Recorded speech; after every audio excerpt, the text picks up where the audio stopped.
Seja bem-vindo ao canal do vidaveda.org no YouTube. Meu nome é Matheus, vindo aqui para vocês diretamente do Jardim de Ervas Medicinais da Faculdade de Ayurveda, da Universidade de Ayurveda de Gujarat, a Gujarat Ayurveda University. Hoje, para a gente discutir a questão, o que é Ayurveda?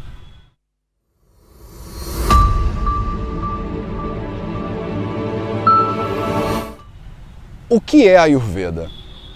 Essa pergunta, na verdade, o cerne de todo esse canal do Vida Veda no YouTube. Todos os nossos vídeos, todos os estudos dos Samhitas, tudo que a gente vai fazer e tudo que a gente vai falar é basicamente direcionado para conseguir responder essa única pergunta: o que é Ayurveda? Não tem resposta fácil. Você vai encontrar definições aqui e ali. Por exemplo, o Charaka Samhita, um dos nossos textos mais antigos, oferece uma resposta para essa pergunta, uma resposta bastante sintética.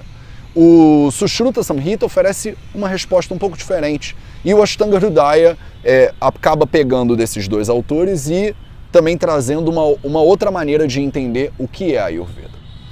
Eu, pessoalmente, tenho uma forma própria de entender a Ayurveda para os tempos modernos. Ayurveda, basicamente, se você pegar um ditado super famoso, Ayuranena Veti iti Ayurvedaha, o entendimento da vida é Ayurveda. Ayu e Veda são as duas palavras. O Rzinho é só uma consoante de ligação. Então, Ayu significa vida de forma geral e Veda significa conhecimento. Só que o nosso conhecimento de Ayurveda, de acordo com os Samhitas, é mais específico.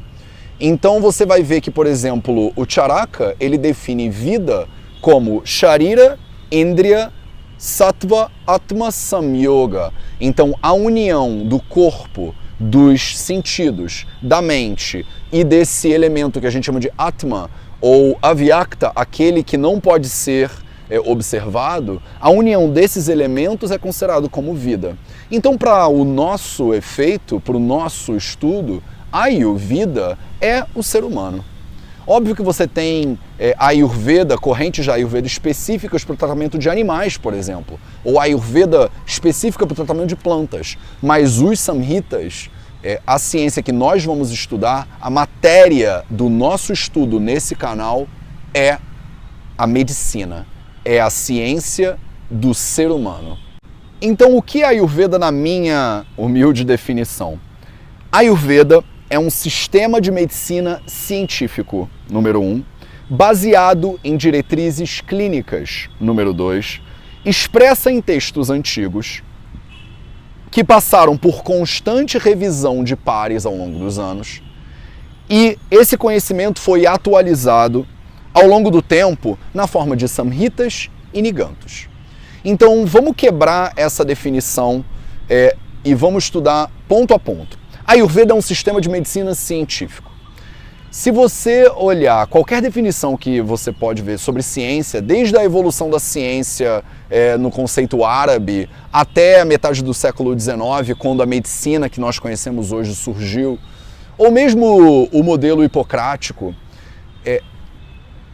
a base, o cerne do que a gente considera como ciência, a capacidade de observar a natureza, formular hipóteses e testar essas hipóteses para saber se elas são válidas ou não, esse cerne ele está integralmente presente no que a gente chama de Ayurveda. Então, Ayurveda é um sistema de medicina científico, baseado em diretrizes clínicas. Então vocês vão ver com calma, com tempo, que os Samhitas, esses textos, são, na verdade, o que hoje nós conhecemos dentro do modelo de medicina baseada em evidências como diretrizes clínicas. São verdades observadas na natureza, que foram testadas, hipóteses formuladas que foram testadas e passadas de geração para geração e questionadas e criticadas uma geração após a outra, para depois, milhares de anos depois, a gente conseguir juntar essas diretrizes clínicas em livros como o Ashtanga Hridaya,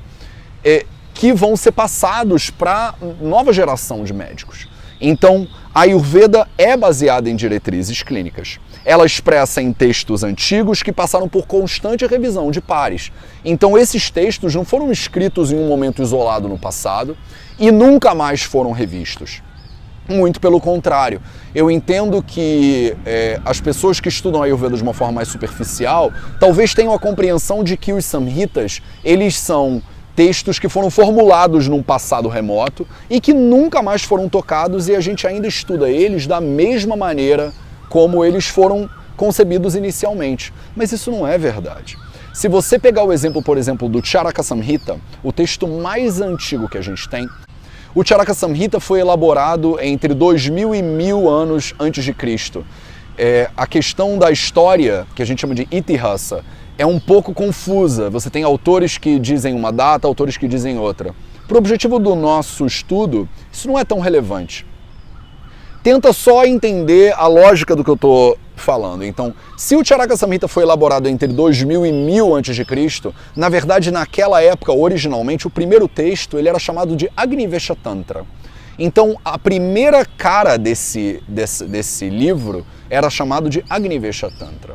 Em mais ou menos 360 a 400 a.C., quer dizer, no terceiro, quarto século a.C., você teve uma nova edição desse livro por um estudioso na época que chamava Charaka. Então, essa nova edição foi chamada de Charaka Samhita.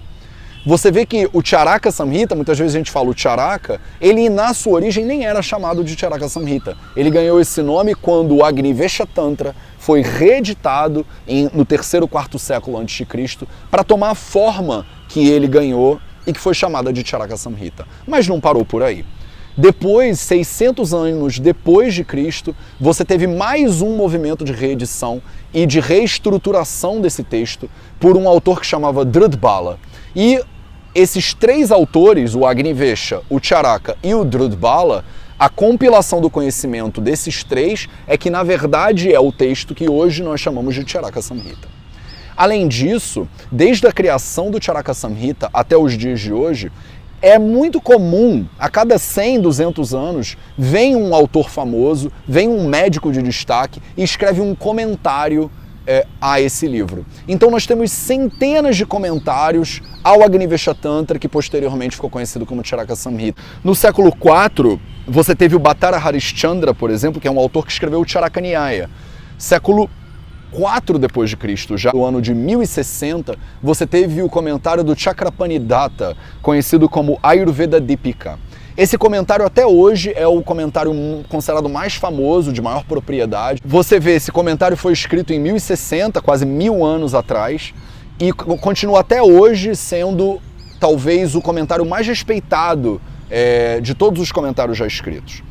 No século XV você tem o comentário do Silvana Sen, o Tata Dipika. No século XX, Yoganath Sen escreve o Charaka Bhaskara. E no século XX também, o Jyotish Chandra Sarasvati escreve o Charaka Pradipika. Para vocês terem uma noção, como esse texto, o Charaka Samhita, passou por inúmeras revisões e inúmeros comentários. Então, de forma nenhuma, isso foi um texto estático e continuou da forma original até os dias de hoje. A gente fala que a Ayurveda é uma ciência muito antiga e que tem suas raízes há milhares de anos atrás. Mas isso não significa que ela é uma ciência estática, que ela continua sendo praticada hoje da mesma maneira que ela foi prescrita há milhares de anos atrás. Então, esses comentários, eles demonstram pra gente como a cada centenas de anos, ou às vezes menos até, autores vêm e escrevem comentários aos textos antigos, reinterpretando, ressignificando e dando suas próprias opiniões.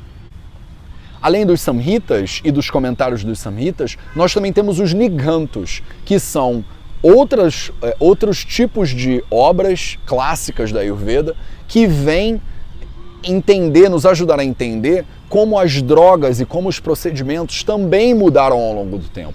Então, às vezes, uma erva que foi recomendada pelo Charaka Samhita, hoje em dia, já não tem a mesma potência ou já não funciona da mesma maneira. Então, você tem um Nighanto, um livro que vem discutir essas ervas, essas formulações, e que hoje em dia eu, por exemplo, pessoalmente considero que a ciência da nutrição moderna, para mim, é um niganto da Ayurveda. É uma maneira de entender o mundo atual, de entender os objetos e os nutrientes e os alimentos de hoje em dia e como esses alimentos impactam a saúde e a vida humana. Então você tem os nigantos, que são os livros dedicados especificamente à matéria médica, que a gente chama de Dravya Guna. Então, Samhitas e Nigantos são a base do que eu chamo de Ayurveda baseada nos Samhitas. Dessa forma, você pode entender a maneira como a gente trabalha a Ayurveda dentro do vidaveda.org. Essa foi minha tentativa de responder a pergunta o que é a Ayurveda para vocês. Eu tenho certeza de que não é suficiente, então a gente vai ter muitos e muitos vídeos daqui para diante e todos eles tentando de uma certa forma responder essa questão. Eu acho que essa é a questão que vem com qualquer pessoa que tem um primeiro contato com a Ayurveda. E essa é a pergunta que eu, depois de anos estudando a Ayurveda, e mesmo meus professores, décadas estudando a Ayurveda, continuam se fazendo. É essa pergunta que a gente tenta responder toda vez que a gente vai num Samhita, toda vez que a gente estuda sânscrito, toda vez que a gente trata um paciente. Toda vez que a gente estuda a Ayurveda, na verdade, a gente está mais uma vez tentando responder e tentando ressignificar, tentando aprofundar o nosso conhecimento do que é a Ayurveda. Muito obrigado por ter assistido a esse vídeo. Você pode clicar aqui embaixo para se inscrever no canal e aperta o botãozinho de curtir também se você gostou. Em breve a gente vai colocar mais vídeos e muito em breve a gente vai começar a nossa série de estudo específico do Ashtanga Hridaya. Fica ligado que em breve vai ter mais.